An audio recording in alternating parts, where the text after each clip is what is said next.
तृतीयः पाठः यच्च युधिष्ठिर संवादः। पाठ का नाम क्या है? अब इसको देखो क्या दिया है।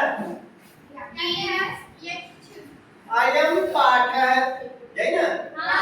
अयम पाठः व्यास रचितस्य महाभारतस्य वन पर्वणः अध्याय 313 संकलितः। कोष्टक कर दिया ना, अध्याय 313। महाभारतम संस्कृत भाषायाः विशालतमो ग्रंथः लक्ष्य श्लोकात्मकः है ना। अस्मिन् ग्रन्थे अष्टादश पर्वाणि सन्ति। तत्र तेषु वन पर्वम् अन्यतमम्। तत्र पांडवाः वने विचरन्ति। यही ना? एकदा ते एकं सरोवरं गताः। गताः मतलब क्या होता है? गए। जब हमारे से श्रेष्ठ रहता है तो उसको गया नहीं कहते, गए। ठीक है? तो यहाँ पे हम देखते हैं अयम पाठ है। अयम का मतलब यह, अयम का मतलब यह, पाठ का मतलब पाठ। तो अयम पाठ है, यह पाठ व्यास रचितस्य।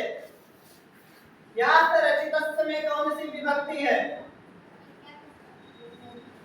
रचितस्य में कौन सी विभक्ति है? षष्ठी विभक्ति एक वचन है, संबंध कारक है। तो व्यास रचितस्य का मतलब महाकवि वेद व्यास के द्वारा रचित महाभारतस्य। महाभारतस्य में कौन सी विभक्ति है?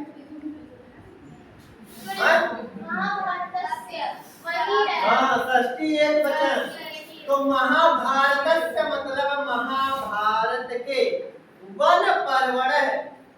वन पर्वणः का मतलब वन पर्व के अध्याय 313 अर्थात अध्याय 313 से संकलित मतलब संकलित है। अयम पाठ है व्यास रचितस्य महाभारतस्य वन पर्वणः अध्याय 313 संकलित है।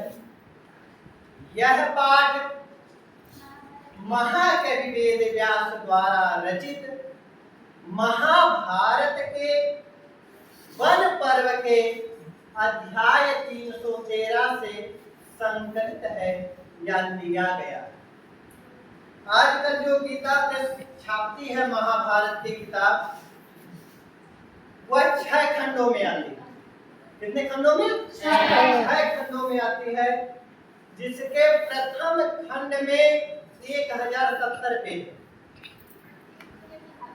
और प्रथम खंड में आदि पर्व और सभा पर्व दिया गया।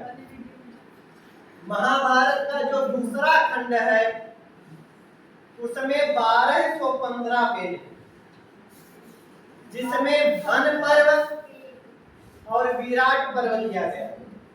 तो महाभारत के 1000 पेज में केवल वन पर्व है, और वही तुम लोगों का वन पर्व का पढ़ना है एक अध्याय के। और पूरा वन पर्व जो है वह 1000 पेज में है, और 215 पेज में विराट पर्व दिया गया।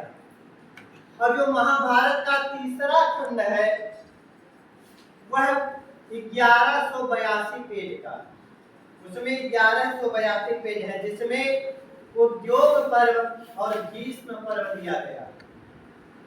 और महाभारत का जो चौथा खंड है उसमें 1503 पेज है, जिसमें द्रोण पर्व, कर्ण पर्व, शल्य पर्व, सौतिक पर्व और स्त्री पर्व दिया गया। पूरे महाभारत में 7266 पेज है, जिसमें से लगभग हम 3522 पेज पढ़ते हैं। वही पढ़ते हैं। चलो देखते हैं। यह पाठ वेद व्यास द्वारा रचित महाभारत के वन पर्व के अध्याय 313 से संकलित है। महाभारतम संस्कृत भाषायाः विशालतमो ग्रंथ है, लक्ष्य श्लोकात्मका। महाभारत संस्कृत भाषायाः, संस्कृत भाषायाः मतलब संस्कृत भाषा के या संस्कृत भाषा का विशालतमो ग्रंथ है, विशालतम ग्रंथ है। देखो दो प्रत्यय होते हैं, एक तरफ प्रत्यय होता है और एक तमप प्रत्यय होता है। जब हमको किसी दो में से एक को श्रेष्ठ बतलाना रहता है तो वहां पे तरफ प्रत्यय रहता है, लेकिन जब हमको बहुतों में से एक को बताना हो तो वहां पे तमप प्रत्यय रहता है। तो जैसे विशाल, विशाल का मतलब क्या होता है? बड़ा। और यहाँ क्या दिया है? विशाल तमो। तो विशाल तमो का मतलब सबसे बड़ा। तमप में जहां बहुतों में से एक को श्रेष्ठ बताया जाए तो विशाल का मतलब बड़ा तो सब जानते हैं, लेकिन विशाल तमो ग्रंथ है, यह सबसे विशालतम ग्रंथ है।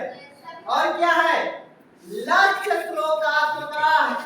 लक्ष्य का मतलब होता है लाख, और इसमें लक्ष्य श्लोकात्मका मतलब 1,00,000 श्लोक है। तो इसका अर्थ हम कर सकते हैं कि लक्ष्य श्लोकात्मक